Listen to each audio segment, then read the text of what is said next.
Warning. This episode contains foul language, religious and apocalyptic themes, and mentions of vaccines and homophobia.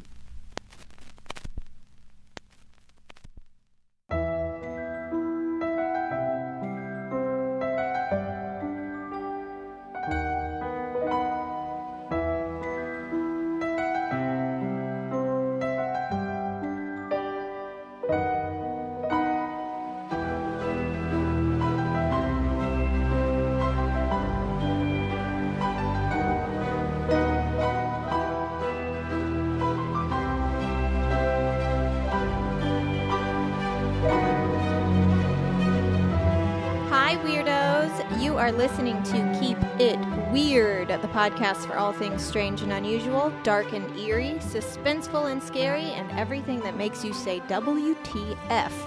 Each week we get to hang out and chat about something weird, and this week is the premiere of Season 6.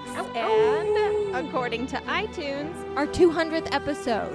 What? Wow, wow, wow, wow, wow. Oh, that's amazing. We're starting this season off with a bang. A big bang, actually. Or maybe it's a soft whimper. Every religion has one. It's inevitable. And maybe, if you're lucky, you'll never see it. This week, we're talking about the apocalypse. Will global warming kill us all? Will it be followed by 4 horsemen? Will there be chosen ones taken to heaven on a comet? Let's see if we can get to the bottom of the end of the world. My name is Ashley, and this is my co-host, Lauren. Hello, weirdos. And boy, is it good to be back. It is. Literally at the top of my notes, I wrote, "Keep It Weird season premiere. We're back, baby." We're back, baby. And I thought I'd be the only one reading that, but no, you all need to know my excitement. No. I'm so happy to be back. So happy to be back. I can't even tell you. It's good for the soul. It really is, yeah. I mean, the past couple months have been very busy. There's truly no way I could have done the podcast and everything that I've done. Yep. But I'm settled. I'm ready. I'm in my new podcast studio, which currently is just kind of a dark room. But that's okay. The fact that you have right. a space to yourself that is your designated podcast space is still amazing. Like, this is what we've dreamed of. It really is. And honestly, it's all just about laziness. Because now I don't have to break down all my equipment when I'm done recording. There's I just no walk take away. down and set up. Yeah, that's truly the dream. It's incredible. It really, really is. I'm so happy for you, even though I'm still mourning your loss. It's been tough, guys, not having Ashley in the same city as me, but we've had bonus episodes and things to chat about, so I still feel like she's very much in my life. It's just, I know she's not close, and it hurts. Well, the good news is I live an hour away from your parents. It's true. So next time I visit them, I get to see her.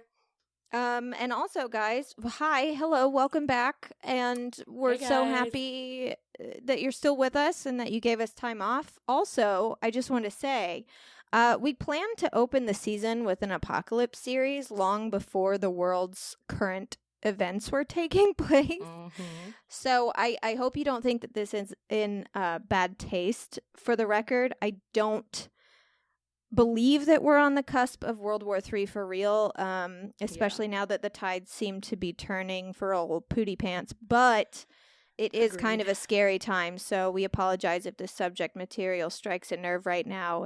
And obviously our hearts go out to Ukraine and any of our Ukrainian listeners. I know we have some listeners in Ukraine, whether you are Ukraine yourself or you're stationed in Ukraine. We hope you're doing okay. And if you have family in Ukraine, too, I feel like some people have written that. Yeah, where our hearts go out to you. We're thinking of you. And yeah, it does seem like things are taking a turn. I really hope it stays that way. But man, it's been heavy lately. Scary time. That's part of the reason that we wanted to, come back, start recording again and get back in. 'Cause we're like, hey, it's a tough time. And I know some people like to listen to our podcast as an escape, which we love to hear and so appreciate. And we also like to have this escape of recording it and chatting with each other for hours on end. So feels like it's needed right now. And we're happy to be back in your ear holes while insanity is all around us. Yeah, I mean, it's nothing we haven't been saying for the last, 2 years about the world being a heavy, dark, sad place right now. But obviously, here we go again. Another season with some crummy world events. And we're here for you. And we know you're here for us. So thank you. Thank you, guys. We love you. And welcome to Season 6. Welcome to Season 6. 6. Apocalypse. End of the world. End times. Lauren, why don't you start us off today? All right, I'm going to kick us off with, a little theory, a little tale that I thought was quite interesting. Before Ashley takes her deep dive, I wanted to talk about how a zombie apocalypse is actually something that could kind of happen, which is insane. Honestly, my least favorite genre of horror movie. Same, and we've talked about that before, but still. Terrifying. It's still terrifying. I don't watch all of the zombie movies, and I'm sorry to say I never got into Walking Dead. I know some people that show is their life. Yeah, I really tried. I couldn't get into it, but nevertheless, whatever me and Ashley think about zombie movies, they've taken over the world. They've taken over Hollywood. People love them, but also fear them. And I mean, same here. Even if I don't watch the movies, that is terrifying to think of that actually happening. But the good news to all of us watching these movies and, seeing this genre being out there is we would say, well, that could never happen. The dead would never rise and start feeding on the living. So at least it's unrealistic. And yes, that part of it probably is. I don't think anyone's going to come out of their graves, but there is a possibility of humans becoming zombie-ish, basically being taken over, losing control, becoming fearless, just due to some sort of virus or parasite. It would just take a small evolution of a virus already existing or an already existing parasite to bring humans to a zombie-like state, which is bonkers town. And we've seen parasites do this with certain types of bugs already. Ashley and I kind of talked about this the other day. There's ants whose heads explode. Is that what it is? Yeah, it's like a parasite. It's a parasite that gets in them and goes to their brain and then grows there and controls their motor functions to make them climb high into trees, because the whole point is they want to spread their spores. That's all parasites do, is that they want to get in. Yeah, they try to spread. So they control their motor systems to make them climb as high as they can, and then they eventually burst out of their brain, killing them and sending their spores to infect other ants. And it's a literal nightmare. Literal nightmare. Yeah. It's happening with also cicadas, too. There is a fungus. I think it looks like parasite turning. All I can see is the cicada fungus is what people were calling it. But yeah, it's cicadas, they're getting their brains, turned into mush and basically being mind controlled by this type of parasite that is getting inside their brains. I know. And you just lose all function. I don't want it in my brain. Yeah, it sounds awful. No, thank you. It's happening to bugs, and I also think somebody even posted on our Keep It Weird Facebook page at one point the video of that snail. It was called the zombie snail that had been taken over by a parasite, and it had colorful spirals whirling around in its eyes. It weirdly looked cool. It almost looked like an art project, but nope. It was a parasite inside this zombie that had completely taken over its brain. It took, away all of its functions. It was running the show, and again, so it would eventually burst out and go into other creatures. So that's always the goal. We see it happening with smaller creatures all around the world, and it could happen to us. There is a parasite called Toxoplasmosa Gandhi, and it is known currently to infect the brains of rodents. And the parasite can manipulate the rodent's behavior to make it completely fearless, especially around cats, which is the parasite's main goal. The parasite is looking to get on some cats because it knows it can spread as soon as it makes it to the mother kitten. And correct me if I'm wrong, it doesn't actually harm cats. No, it won't harm the cat, but it's looking to get to the cat. And it's this is how I can then move around. And if the cat eats the rodent, it can get into the cat's system and then coming out through, I forget exactly how it works once it leaves the cat. But yes, that's how it'll spread. It has something to do with spreading through the feces. Fecal matter, yeah. Yeah, of cats. And I didn't necessarily go into the science of that part because that wasn't the focus. It was more that this parasite exists to totally make that rodent lose control and think, oh, I'm not afraid of cats. I'm just going to go sprinting towards this animal that wants to murder me. And they're going to their death. All caution is lost. And what worries scientists is how similar rats and humans are, which is why we're always using, we're testing drugs and, you know, they help us with so many medical breakthroughs, which is wonderful, but it's like we use them for a reason. They have this, you know, we have similarities with them in our brains that have scientists thinking like, oh shit, this could absolutely happen. And even worse, it's already believed that half of humans around the world have a dormant version of this parasite in their brains already in the form of harmless cysts. Like if you go in for a brain scan or, you know, any kind of scan where they're seeing what's going on, you know, it's like, oh, you have this cyst, but like it's benign. We have nothing to worry about. But it could absolutely be that parasite lying in wait. But technically it's a parasite. I know. New term. Everyone remember. Yeah. These just lying in wait, basically. And for some people who have, you know, big immune deficiencies, the parasite is able to partially take over and bust out of that cyst. And people who, you know, have this parasite active and have immunocompromised bodies, they have been linked to schizophrenia and suicidal tendencies. So we've even seen a little bit of what it can do to humans. And, you know, like being schizophrenic and being suicidal, that doesn't make you a zombie. I'm absolutely not saying that, but it's showing that this parasite has power is basically what they're seeing. And University of California has been studying this parasite for a while now. They're the ones that first kind of started to come out and say, this is a lot more powerful than we thought. And like, don't sleep on this parasite, everybody. Like, remember that it exists. Basically, they came forward and said they started testing the parasite on mice. And it was the same thing as with the rats. They were ultimately unfazed by the presence of a predator. Once they became infected with the parasite, they just threw caution to the wind and ran right towards danger, like killing themselves basically on a suicide mission. And so this woman named Wendy Ingham, who was a part of the study at University of California, said, the idea that this parasite knows more about our brains than we do and has the ability to exert desired change in complicated rodent behavior is absolutely fascinating. And Toxoplasma has done a phenomenal job of figuring out mammals' brains in order to enhance its transmission through a very complicated life cycle.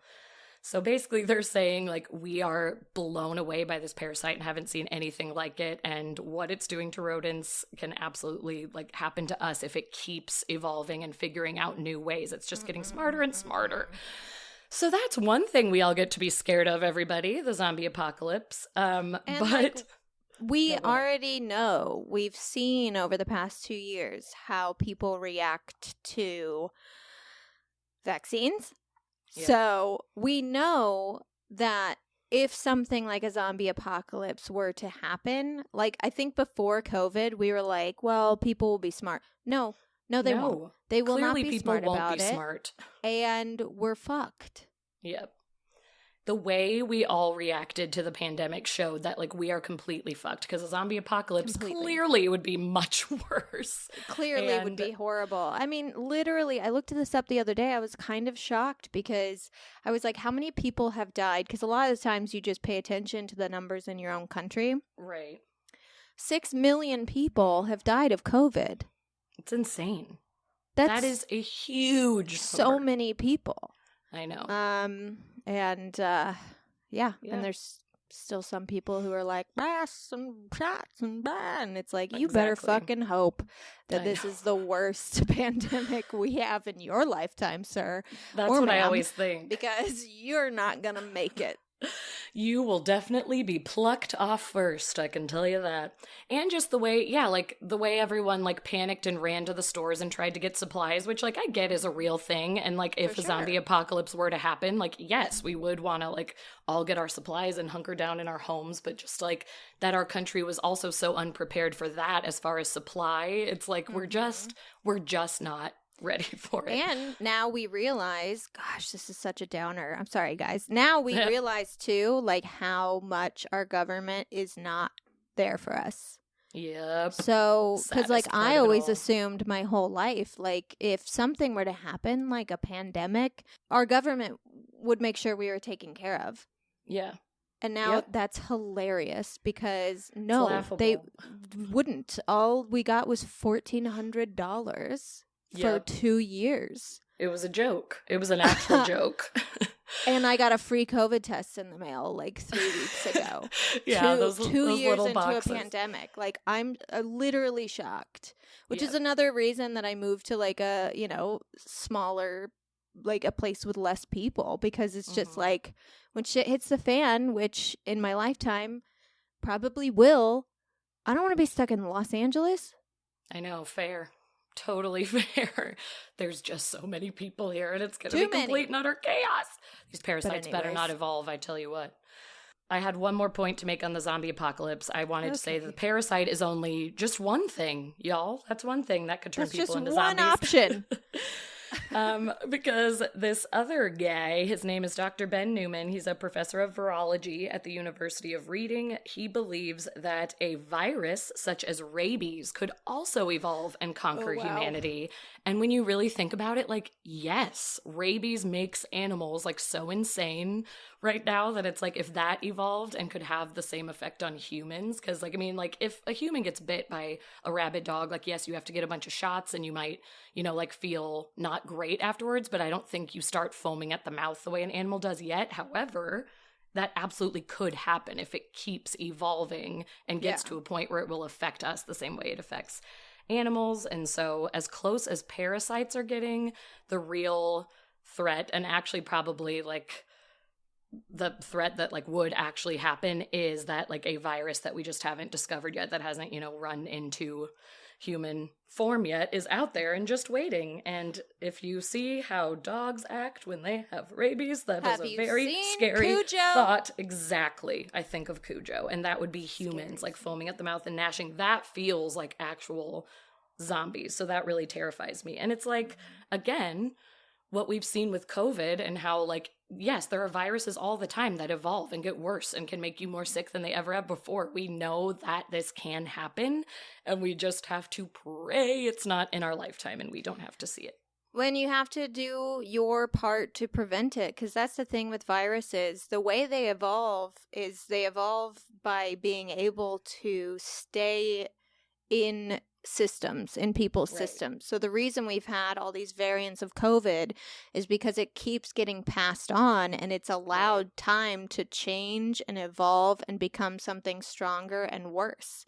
And that's why, getting vaccinated is not just like to, I don't know, you know the argument, but it's like it's we don't have to go into also eradicates disease. Like you need to like if we just didn't do anything about COVID and it just kept changing and kept evolving and kept growing, who fucking knows what it would turn into? Like something horrific. That's so if people just decided like, we don't need to worry about rabies anymore, or we don't need to worry about, we don't have polio anymore. First of all, polio still exists. But you get to the point, there's so many people that are like, why do our kids need all these shots? And it's like, hey, remember like 200 years ago where we lived to be like 50? Yep. And the reason we live most long babies lives now died. is vaccinations. So we got Literally, rid of things. that's why babies need all the shots. You don't want to give your baby all the shots, that's fine, but you might be contributing to the fall of man. Exactly. So, oh my sleep God. with that. Sleep with that, anti-vaxxers. I know, having a baby made me so much more protective against anti-vaxxers. I truly can't, but that is not what this episode is about. Just basically saying that, like, yes, because of viruses mutating all the time, which we've seen with COVID, like, we now know that this is very, very possible. And there are absolutely viruses and parasites just hanging out in nature, waiting to evolve, waiting to latch on to us and turn us into a whole bunch of zombies. But the good news with all of this is the CDC did put out guidelines. They've got for a plan, zombie guys. apocalypse. I'm sure a lot of you have read it. It was a big news story because it came out like in 2020 when everyone was reading, the guidelines for COVID. People also discovered the zombie apocalypse, and it kind of became this joke getting, passed around. And even though the CD said like, hey, it is kind of like a tongue-in-cheek campaign and like we're trying to put smiles on people's faces because everything is horrible right now. They were saying like, hey, but these are also real guidelines because they're like, again, stuff happens and they want to be ready for anything. They're trying to be prepared for every situation. So they basically said like, yeah, we're going to conduct an investigation. If we think a zombie apocalypse is upon us, we investigate, we check these people out. We're, you know, looking if it's a disease outbreak, what kind of assistance do the states need? We need to determine the cause. Where's the source? Just like anything else. And then grab your emergency kits just like you would with an earthquake and hunker down, basically. So they're trying to keep us ready for when we become rabid, crazy people. Well, good. That's the good news of the day. We're so good at being light and happy on this show. And I mean, it's a talent. You know what? If you don't laugh, you cry. And I don't have the energy to cry. Nope. Gosh darn it. Gosh darn it. I actually read, or I saw a TikTok recently. Again, this is it's not off topic, but it is a little bit. But this guy was talking about like what to do if the United States does get nuked in these scary times. And also, like, everyone needs to go pull out a map right now and, you know, fold it into a globe or get a globe. If you have a globe, even better. But I know those are less rare. And just check out where Russia is. Because I feel like a lot of people are like, it's all the way over on the other side of the world. No. They're literally our neighbors. They're just on the other side. You have to remember that the earth is round. I think people forget that. I know that there's a rumor going around that earth is flat. It's not. It is round. We just offended all the flat earthers who listen literally, there's a part of Alaska that, like, fucking touches Russia. Like, they're right there. So, if the United States were to get nuked, the thing is, most of our anti-aircraft or anti-air whatever missiles and whatnot would stop most of the nukes. But it might not stop all of the nukes, which is a very scary thought, very unlikely. But if it does happen, like, what do you do? And this guy was saying, I saw a couple people agree with him too. This guy was saying, stay in your house. Because a lot of people are going to think, oh, I need to get away from like nuclear fallout or whatever. Obviously, if it's not a direct hit. So I need to get in my car. Do not get in your car and try and drive. One, your car provides like no protection from nuclear fallout.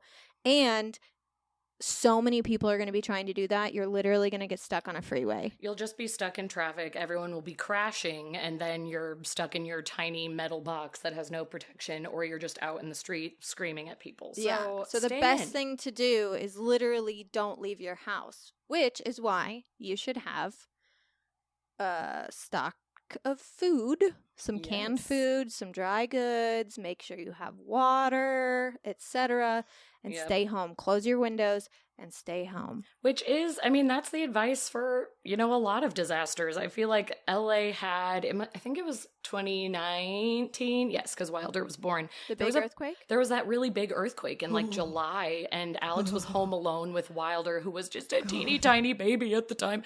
And I was in Palm Springs for a bachelorette party, and Alex was laying over Wilder. He was that scared because our walls were shaking so bad and stuff was falling off the walls. And he was like, I have to lay on top of my baby right now. We're going to die. And then I'm in Palm Springs. I can't lie. We were all standing outside by the pool, so it was a little harder to feel, but we looked over and the entire pool was like sloshing back and forth and coming up over the sides, and it looked like something out of a movie. So anyway, me and Alex came back together. Like, I FaceTimed him right after that. We were both like shaking and freaking out. That's all it took for us to buy 2 earthquake kits. So we now have a bunch of supplies stowed away in our closet. 'Cause we're just like, hey, if we thought that was bad, what is this inevitable big one that everyone's talking about gonna do? So get a kit. Just be prepared. Get a kit. When Joe and I, when that earthquake happened, we panicked. First of all, we were watching, it was the 4th of July. We were watching Independence Day. Yes. And the aliens had just showed up. So when it happened, We were like, they're here. And like, we did what you're not supposed to do. We literally ran outside. We ran out of the apartment because it was a long one too. We ran outside and ran into the parking lot, and we're just standing there, and we were like, oh my God, oh my God, oh my God. And we finally went up, and then I Googled immediately like what to do if it was an earthquake. And the first thing was like, don't go outside. Yep, I know. I've absolutely done that, dead. I know. I've done it too, because it sounds right in your head. Like, well, I don't want the roof to come falling down on me or this and that. So I've run outside before too, but now I know.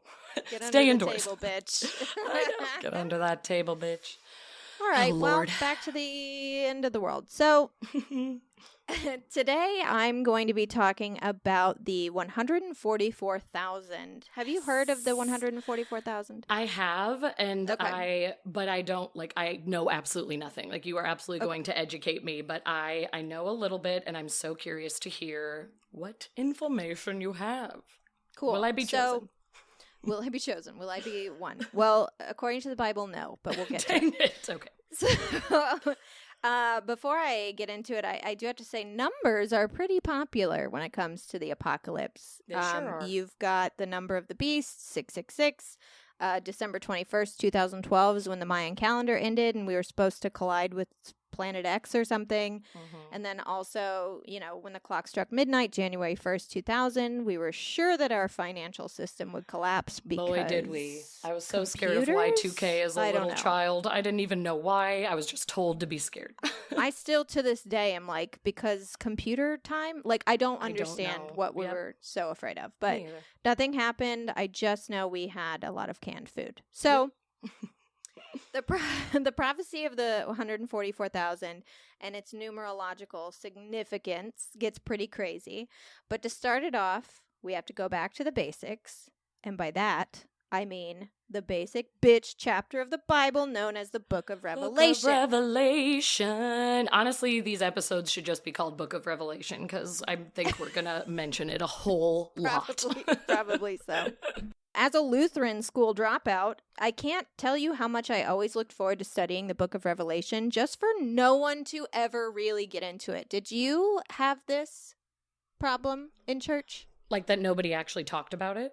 Yeah, like they didn't really get super into it. It was like skimmed over. And because I don't know. I was raised in a Catholic school, and it was the same thing. Like, we're going to Mass every Thursday when you're in Catholic school. It's like you had to go Thursday and Sunday. They're reading passages from the Bible, but it was like the study of the Book of Revelation never really happened. Like, it was mentioned, and it was said how, there was like a darkness to it, but that was about it. I don't know, like... For a long time, I thought, maybe it's because we were 12 and they didn't want to scare the shit out of us. Yeah. But I actually looked it up because I was like, is it just me or did we never really get into arguably the coolest book of the Bible? I know. It's actually the most exciting. We should have read it. I would have liked it more. So apparently, many Western churches actually don't touch on Revelation much, and the reasons are kind of interesting. For some churches, they see the book as too controversial. I don't know what that means. Yeah. All fucking books of the Bible are controversial. They're all horrifying, so I don't know why. Yeah, there's definitely tears in other chapters. I don't know why this one is the one where it's like, don't even touch it. Like, it probably is the darkest one, but it's still like, okay, but it's in there. You can't just ignore it. Every single chapter of the Bible is like rape, pillage, murder, babies are dead. Like, the whole world gets wiped out. And it's like, why is this one book too controversial? Well, and also the way that people put all trust into the Bible and say, like, this is the book, these are the rules, I follow it until I die. It's like, okay, well, you have to include the Book of Revelation in that too then and share it with the world. Some churches, so the idea that God will soon punish the world and sinners isn't a super positive message, and a lot of churches prefer to focus on the nicer parts of the Bible, like hating gay people for no reason. For absolutely no reason. Apparently, it was taught quite a bit back in the day. And then in the 70s, there was a huge revival of Jesus people. And by that, I mean like Jesus is returning people. And a lot of churches in the West were like totally geared up for Christ's return and were convinced it was happening. And then when it didn't, people started to like lose heart and enthusiasm waned quite a bit. So as a whole, the church started focusing on more happiness in the here and now on earth and making this world a better place, etc. And they kind of like left off the crazy, scary end times. But I'm obviously not talking about all churches. In fact, the more intense and evangelical churches definitely do focus quite a bit on Revelation, especially these days as politics and religion become more and more intertwined in some circles. Yeah. And also, unfortunately, a lot of religious teachings use fear-based tactics to garner membership. Like when I was trying to do my research and I typed in apocalypse or like the Revelation or whatever, a ton of like church websites came up. And it would say, like, in the description, the end times are near, blah, blah, blah, blah, blah, or the Jesus will return, blah, blah, blah, blah, blah. But when I would click on these links, because I do want to read what different churches have to say. What do they believe in?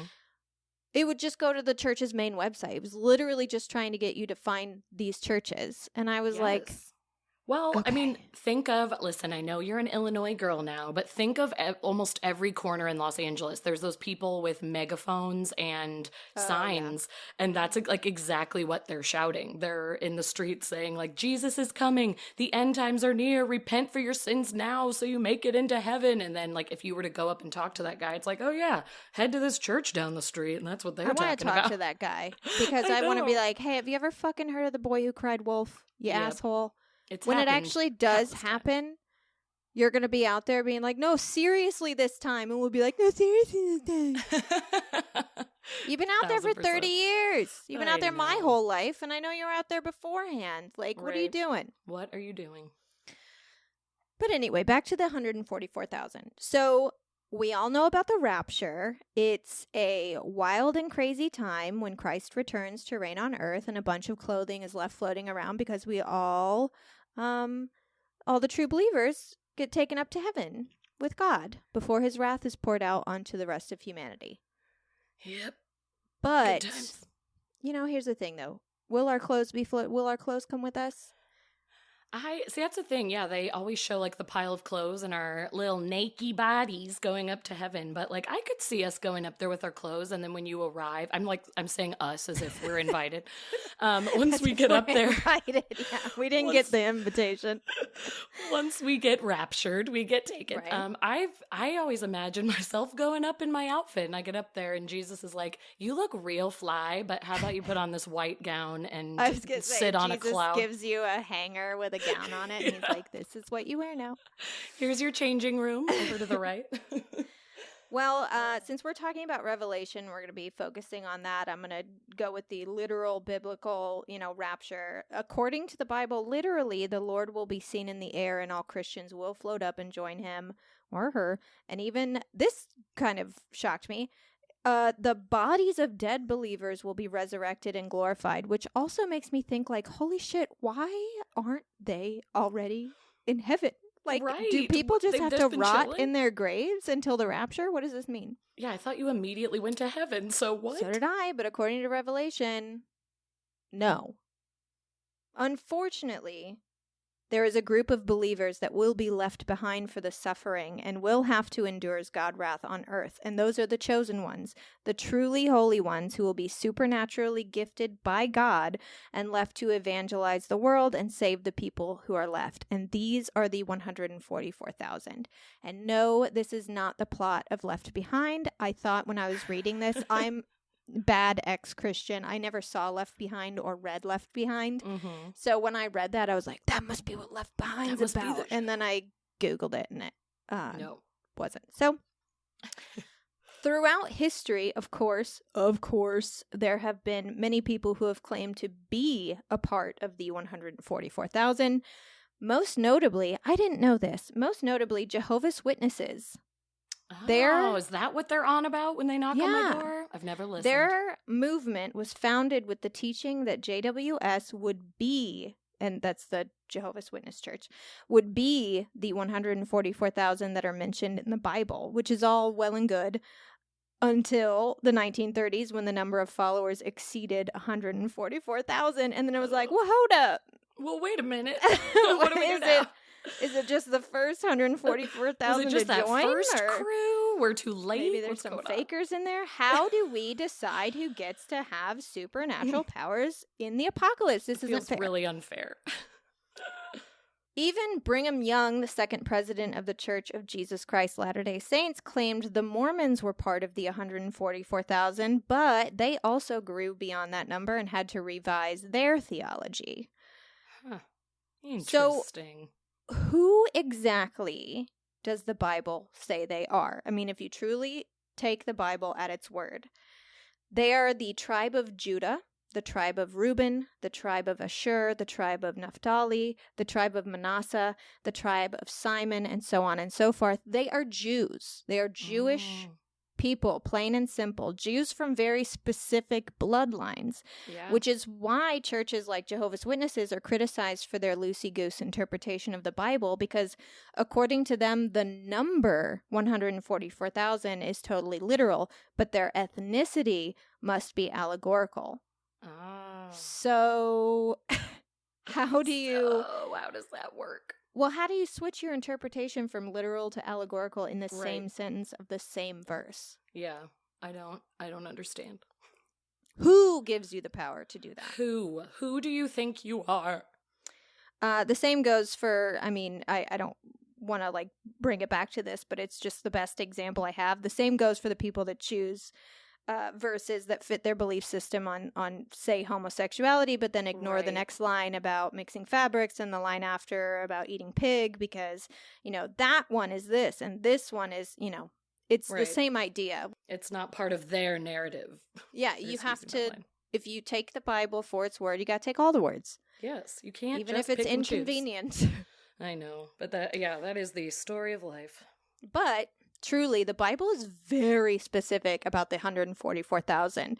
They are tribes of Israel. They are specifically 144,000 male Jewish virgins, period. God was very clear about this. Yeah, you better not be having sexy time or it ain't you. But here's where the 144,000 gets really interesting for me. The 144,000 isn't just in the Bible. Oh, see? I don't know about this. Educate me. It shows up in Islam. It shows up in ancient Sumerian teachings. It shows up in Native American prophecies. Wow.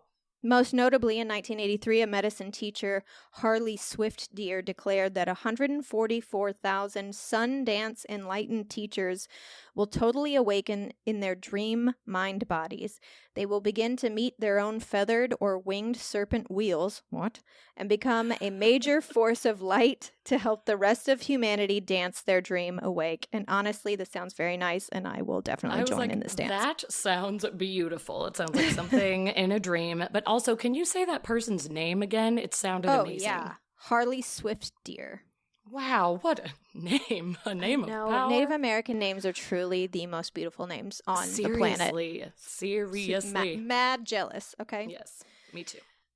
144,000 also happened to be the highest form of measurement in the Mayan calendar. Here are these fucking Mayans again. The Mayans. See, which is why you think the Mayan calendar would have been onto something, because it's they made sense in a lot of ways, but it didn't happen. Yeah, and when I read that, I was like, what do you mean the highest form of measurement? So I'll actually break it down for you if you care for the details. Yes, please. On the Mayan calendar, a month is 20 days. Mm-hmm. There are 18 months a year, and it adds up to 360 days. Okay. There are 20 360-day years that comprise what is known as a katun, and a baktun is 20 katun, which equals 144,000 days to the end of the Mayan calendar, which happened, yes, in 2012. Ah, so that number really is everywhere. But, I mean, 2012 was incorrect, as we know, but... wait for this. Oh. The Great Pyramid was built with 144,000 casing stones. You're a liar and a thief. That's crazy. Swear to God. 144,000 casing stones, meaning the outer layer of white stones, the kind of important stones that you see, the decorative stones. That's not how many are left on it, because people have stolen them. Yeah, but sure. That's how many stones. And the speed of light is 144,000 nautical miles per second. Well, goodness, that's it's too much. It's a lot. There's a lot of this number popping up everywhere? Everywhere. It has to mean something, right? Even if it doesn't mean the chosen people, but like, are we going to see this number when we die? It just flashes in front of our face. It just flashes right before your eyes shut. The 144,000 also turns up in New Age spirituality. Oh. So supposedly the sun god Ra, yes, the Ra from ancient Egyptian myths, was channeled and spoke about the 144,000 as well. Wow. The book is called The Raw Material An Ancient Astronaut Speaks, and it's supposedly an exact transcription from tape recordings of 26 sessions of communication with an extraterrestrial being. Okay. Which immediately reminded me of the book Seth Speaks that Caitlin D talked about in Season 5, Episode 15, which has an amazing title, The Greatest Discotheque in the Universe. If anyone's interested in that. I bought that book and I have been reading it, and it is, it's a wild ride. Yeah. Oh, okay. At some point in his communication, Ra said, quote, "Even if something as extreme as a planetary explosion were to occur at some point, the 144,000 or more Christed beings would simply move into their ascension bodies and take the rest of Earth's newly awakened people with them. Then these people will be so powerful that each of them will have the ability to pull 144,000 other humans into the higher planes of consciousness. In other words, these 144,000, special people will create a quantum leap for the rest of humanity." And he ends that paragraph, that thought, by saying, "The dark veil that surrounds the outer atmosphere of Earth will dissolve." Dang. So that actually leads me to another New Age belief system that's present in religions such as Hinduism, Buddhism, and things that I like to refer to as scientific spirituality.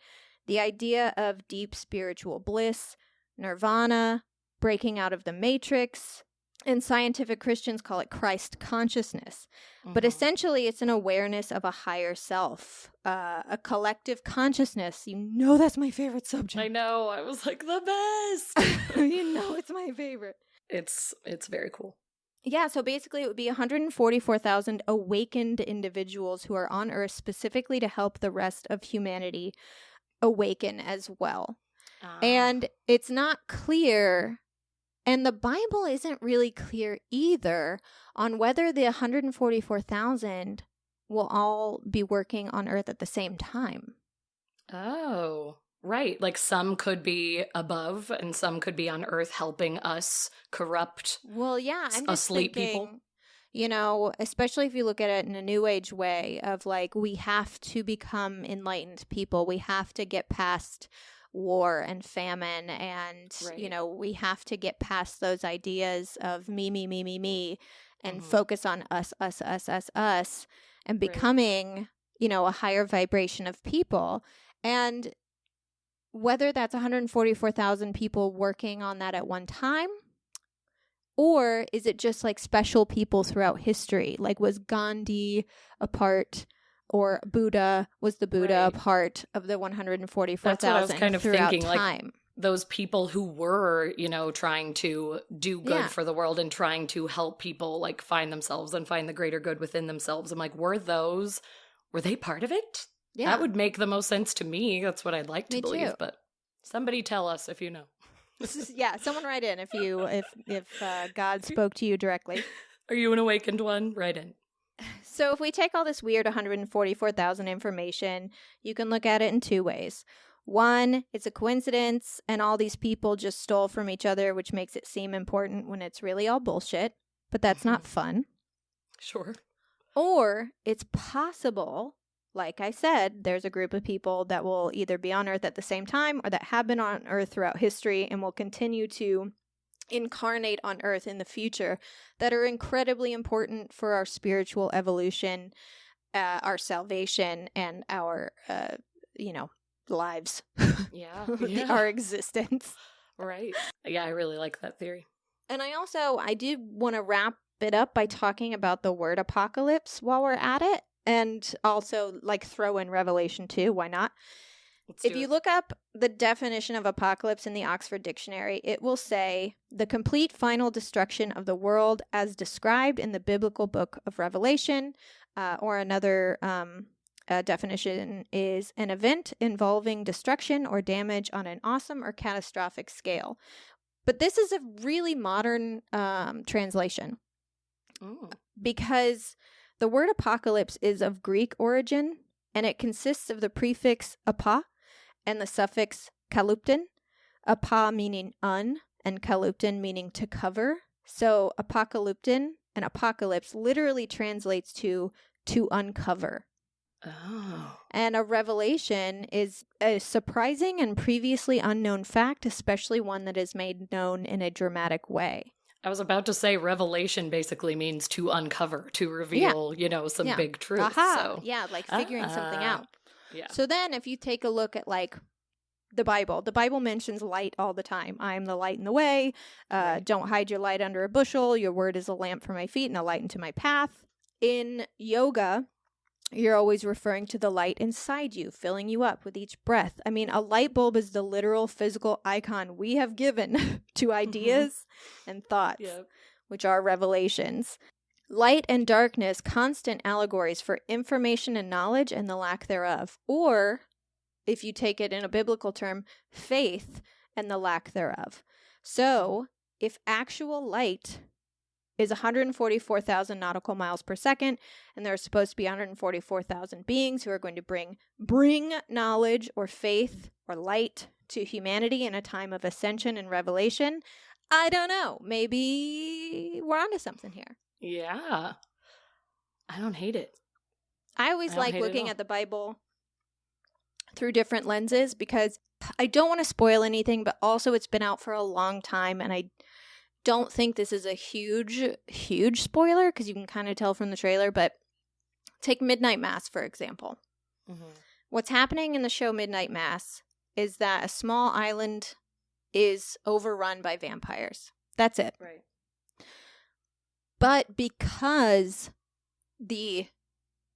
I guess it's not the antagonist, because one of the lead characters sees everything through the vein of his personal religion, which has to do with God and angels. He sees what's happening to him as an angel taking over and as a spiritual experience. Right. But that's not what's happening. So I like to think of the Bible as being, we've talked about this on the show before, the men who wrote the Bible were writing from their own perspectives. Yeah. And they were believers in Christ. So when they wrote this Bible, they wrote it from that perspective, when in reality, all of these things can be seen through different lenses of spirituality or even different religions. And it can still have the same message but like it's the getting to the desired endpoint of, salvation that is where it gets like murky. Because to me, if I read the Bible as like a spiritual kind of new age hippie type person, it really is saying, to give more than you take and to, turn your cheek when you have to, and to forgive others, and to be brothers and sisters. It to really love is, one another, show grace, and and it really is just kind of attempting to get us to evolve to a point where we can survive as a species, right? And to be see saved. The light. That's the other thing I was thinking when you kept talking about light and darkness. People always use the phrase like, oh, I've seen the light, when, they've come out of this like straight, they've been thinking the same way their entire life, but then they finally received a message or met a person who like showed them the light, and they were able to change their life and change their path from there. So I'm just like, that really is what everyone's looking for. And yeah, as you said, we've talked about this before, where it's sort of like every religion, like everyone fights and says, mine is the right one. Like, this is the way, yours is wrong. It has caused war over religion, when in the end we all just want to be saved. And we hope that, we like are the best person that we can be, and that like we will be taken into the light in our lives, whether that is a rapture and you go see God, or you're taken away in a UFO. Like we all just want to like go on to something better. Yeah. So it's just, that's always been interesting to me, that religion has like caused actual war, when it's like we all are really on the same page when it comes down to it. But religion has yeah, caused the most war. Yep. That's what it's all Truly about. the most war, which is fascinating to think about when you see like the end goal of religion. Exactly. Yeah. Certainly not that. I mean, I love that there's like a few theories about the 144,000. It's like we don't know it like exactly what it could mean, but also that number clearly has meaning. That's nuts how much it's appeared. Yeah, it seems like there is some sort of meaning behind this number, and it certainly seems that something will happen regarding this number. It's just a matter of like, what is it? Yes. We could have gotten it completely wrong. Could actually mean that 144,000 literal extraterrestrials are going to come to Earth and whip us into shape. Which, like, honestly, at this point, fine. Take me now. Come do it. Just do it. Let's go. We're ready. We need it. We are ready. Everyone, when you go to sleep tonight, lay down in bed and go, I'm ready. And maybe if enough people in this world go, we're ready, they'll show up. But probably not, because they're probably very scared of us. That is all the time we have this week for the season 6 premiere of Keep It Weird. Thank you so much for listening. Next week, we'll be back with more End Times chat, and Lauren is actually going to be talking about what the apocalypse looks like according to some cults. Woo! We haven't done cult chat in a while. Honestly, we need an apocalypse roulette, and whoever guesses the correct apocalypse gets a prize. That is a great idea. Let's get it started. Let's get the whole world in on it. So far, no one's been right, but we'll get to that next week. So thank you for listening. Please consider donating to our Patreon at www.patreon.com/keepitweirdpodcast. All of your donations go into producing this show and paying your 2 hosts so that we can continue to do this every week. There are $1, $5, and $10 tiers, and you can donate once or monthly, and you get a bunch of cool stuff in return, like bonus episodes and a monthly newsletter. Follow us on social media at Keep It Weirdcast across all platforms, and check out our merch store at www.keepitweirdpodcast.com/merch. And our sign off. I know. I was looking back like over my notes, like what easy could we throw in there? And definitely planned. And we definitely had it ready to go. Absolutely not improvised. I kind of liked you, like almost did a perfect sign off as you were wrapping up your story, saying, "Let's all go to bed." Lay down, close our eyes, and say, "We are ready." Yeah, we are ready. Say it with me. Yeah, see, fucking no shit. But also, I do want to say, again, I know we said it in the beginning, but our hearts go out to Ukraine, and honestly, our hearts go out to Russia too, because I know that a majority of you do not want this and have not voted for your leader. Right. And if anyone knows what it's like to have a person in power that you disagree with at every turn of the bend, I understand how stressful it is. I remember waking up every single day to read the news and become more and more discouraged. And I'm sorry that you're stuck in the middle of this really shitty situation. So, and that you probably have to wake up in fear most days, and we hope that that does not last too much longer. But our hearts go out to all of you involved, and if you're listening, we love you so very much. We do. We love you. And as always, keep it weird.